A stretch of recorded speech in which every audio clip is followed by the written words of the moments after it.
കഴിഞ്ഞ കുറേ നാളുകൾക്ക് ശേഷം വാർത്താ മാധ്യമങ്ങളിലെല്ലാം ഇപ്പോൾ വലിയ ചർച്ചാ വിഷയമായി നിലനിന്നു പോകുന്നത് പി വി അൻവറിനെ കുറിച്ചുള്ള ചില വാർത്തകളാണ്.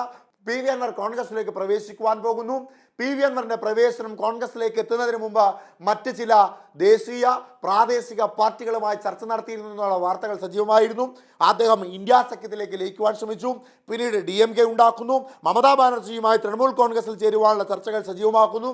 അങ്ങനെ നിരവധി രാഷ്ട്രീയ സാഹചര്യങ്ങൾക്ക് ശേഷം ഇപ്പോൾ പി വി അൻവറിന്റെ പുതിയ രാഷ്ട്രീയ നീക്കത്തിന്റെ കളം ഒരുങ്ങിയിരിക്കുകയാണ്. അദ്ദേഹം വന നിയമവുമായി ബന്ധപ്പെട്ടുള്ള ശക്തമായ പോരാട്ടങ്ങൾക്ക് കളമൊരുക്കുന്നു. അതിനോടൊപ്പം തന്നെ വലിയൊരു രാഷ്ട്രീയ മുന്നേറ്റത്തിന് ഈ വന നിയമവുമായി ബന്ധപ്പെട്ടുള്ള ചർച്ച നിയമസഭയിൽ ഉണ്ടാകുന്നതിന് മുമ്പ്, തദ്ദേശ സ്വയംഭരണ തെരഞ്ഞെടുപ്പിന് മുമ്പ്, 2026 നിയമസഭാ തെരഞ്ഞെടുപ്പിന് മുമ്പ് UDF-ലേക്ക് ചേക്കേറുവാനുള്ള ശക്തമായ രീതിയിലുള്ള മുന്നേറ്റം അദ്ദേഹത്തിന്റെ ഭാഗത്തു നിന്നുണ്ടാകുന്നു. അദ്ദേഹം UDF-ലേക്ക് പ്രവേശിക്കുമോ, UDF നേതൃത്വം അദ്ദേഹത്തെ ഇരുകൈ നീട്ടി സ്വീകരിക്കുമോ എന്ന ചോദ്യത്തിന് ചില സൂചനകൾ അദ്ദേഹം തന്നെ പ്രകടിപ്പിക്കുന്നുണ്ട്. അതായത് ഏറ്റവും ആദ്യത്തെ സൂചന പാലക്കാട്ടെ വിജയവുമായി ബന്ധപ്പെട്ട സൂചനയാണ്. പാലക്കാട് കോൺഗ്രസിനെ സംബന്ധിച്ച ഒരു ശക്തിയാർന്ന ഒരു ബലാബല പോരാട്ടമായിരുന്നു, ഒരു ഇഞ്ചോടിഞ്ച് പോരാട്ടമായിരുന്നു, ജീവൻ മരണ പോരാട്ടമായിരുന്നു. ആ പാലക്കാട് DMK-യുടെ സ്ഥാനാർത്ഥിയെ മത്സരിപ്പിക്കുവാൻ പി വി അൻവർ തീരുമാനിക്കുന്നു. തൊട്ടുപിന്നാലെ തന്നെ കോൺഗ്രസുമായി ചർച്ച നടക്കുന്നു. കോൺഗ്രസിന്റെ ചർച്ചയ്ക്കൊടുവിൽ പി വി അൻവർ ഒരു തീരുമാനമെടുക്കുന്നു. അവിടെ പാലക്കാട്ട് DMK-യുടെ സ്ഥാനാർത്ഥിയെ വേണ്ട, അങ്ങനെ DMK സ്ഥാനാർത്ഥിയെ പിൻവലിക്കുന്നു. ആ പിൻവലിച്ചത് കോൺഗ്രസിന് ഒരു വലിയ പ്രാധാന്യം നൽകിയിട്ടുണ്ട് എന്ന് തന്നെ പറയാതിരിക്കാൻ കഴിയില്ല. പിന്നീടുള്ള ഏറ്റവും പ്രധാനപ്പെട്ട ഒരു സൂചന അദ്ദേഹം കോൺഗ്രസിന്റെയും ലീഗിന്റെയും നേതാക്കന്മാരുമായൊക്കെ നടത്തുന്ന ചർച്ചകളാണ്. പാലക്കാട് സ്ഥാനാർത്ഥിയെ പിൻവലിച്ച തൊട്ടു പിന്നാലെ തന്നെ പി വി അൻവറിനെ കോൺഗ്രസിലേക്ക് എടുക്കുന്നതുമായി ബന്ധപ്പെട്ട ചർച്ചകൾ സജീവമായി ഉയർന്നിരുന്നു. എന്നാൽ പി വി അൻവർ കോൺഗ്രസിലേക്ക് വരുന്നതിൽ വലിയ വിയോജിപ്പ് പ്രകടിപ്പിക്കുന്നത് VD സതീശനാണ് എന്ന വാർത്ത സജീവമായിരുന്നു. VD സതീശനോട് മാധ്യമങ്ങൾ ഈ കാര്യത്തെപ്പറ്റി ചോദിച്ചപ്പോൾ അദ്ദേഹം വ്യക്തമായ ഒരു മറുപടിയും നൽകിയിരുന്നില്ല.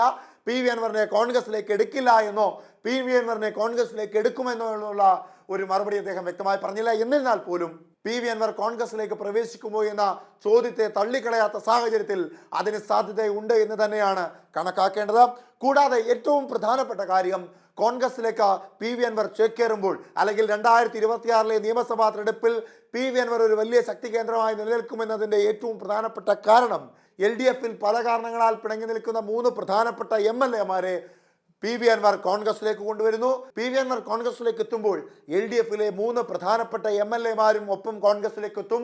ആ 3 പ്രധാനപ്പെട്ട MLA-മാരിൽ ഒരു പ്രധാനിയായ യുവ MLA കൂടിയുണ്ട് എന്ന വാർത്തയാണ് സജീവമായി പുറത്തു വരുന്നത്. അതായത് ആ കൂട്ടത്തിലെ ഒരു MLA ഇടതുപക്ഷത്തെ ഏറ്റവും പ്രധാനപ്പെട്ട ഒരു ഘടകകക്ഷിയിലെ ഏറ്റവും പ്രധാനപ്പെട്ട നേതാവാണ്. അത്തരത്തിൽ ഒരു ഘടകകക്ഷിയെ കൂടി പി വി അൻവറിലൂടെ കോൺഗ്രസ് ലഭിക്കും. പി വി അൻവറിനെ കോൺഗ്രസ് സ്വീകരിക്കുകയാണ് എങ്കിൽ എന്തായാലും സജീവമായ ചർച്ചകൾ നടക്കുകയാണ്. ഇടതുപക്ഷത്തെ 3 MLA-മാരെ മാത്രമല്ല BJP-യിലെ ഒരു നേതാവുമായി ചർച്ച നടത്തിയെന്ന വാർത്തയ്ക്കും പ്രാധാന്യം ഏറെയാണ്. ഈ സാഹചര്യത്തിൽ BJP-യിൽ നിന്ന് ഒരു നേതാവിനെയും CPM-ലെ പ്രധാനപ്പെട്ട 3 MLA-മാരെ കൂടി പി വി അൻവർ കോൺഗ്രസിലേക്ക് എത്തിക്കുമ്പോൾ കോൺഗ്രസിന് 2026 പ്രതീക്ഷയ്ക്ക് 2026 നിയമസഭാ തെരഞ്ഞെടുപ്പിൽ ഗംഭീരമാർന്ന ഒരു വിജയം കൈവരിക്കുവാൻ കഴിയുമെന്ന പ്രതീക്ഷയ്ക്ക് ആക്കവും ആഴവും ഭംഗിയും കൂടുന്ന സാഹചര്യത്തിൽ പി വി അൻവർ കോൺഗ്രസിലേക്ക് എത്തുമ്പോൾ പി വി അൻവറിനോടൊപ്പം എത്തുന്ന 3 MLA-മാർ ഏറ്റവും പ്രധാനപ്പെട്ട ഘടകമാണ്. ആ ഘടകകക്ഷി ഏറ്റവും പ്രധാനപ്പെട്ട ഘടകമാണ്. ഒപ്പം BJP-യുടെ ഒരു പ്രധാനപ്പെട്ട നേതാവുമായി പി വി അൻവർ നടത്തുന്ന ചർച്ചയും അദ്ദേഹത്തെ പി വി അൻവറിലൂടെ കോൺഗ്രസിലേക്ക് എത്തിക്കുവാനുള്ള സാധ്യതയും തള്ളിക്കളയുവാൻ സാധിക്കുന്നതല്ല.